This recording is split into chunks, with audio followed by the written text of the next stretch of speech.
అందరికీ నమస్కారం. అందరూ ఎలా ఉన్నారు? మీరంతా చాలా చాలా బాగుండాలి. ఈ 2 గుణాలు ఒకే వ్యక్తిలో ఉండవు.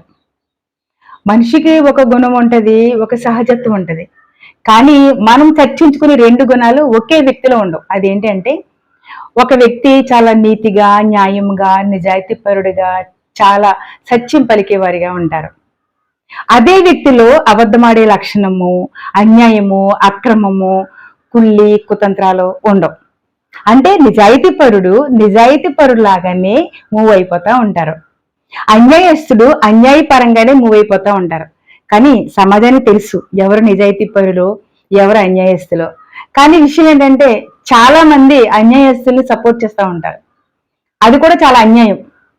సో ప్రతి మనిషి ఏం చేయాలంటే నీతిగా, నిజాయితీగా వెళ్ళిపోతూ ఉంటే పని చేసుకుంటూ వెళ్ళిపోతే వారు నమ్మినటువంటి భగవంతుడు, ఈ సృష్టి, ఈ విశ్వం అంతా ఆ మనిషికి చాలా ధైర్యముగా అండగా ఉండి ఆ వ్యక్తిని ఎక్కడికో తీసుకెళ్తుంది.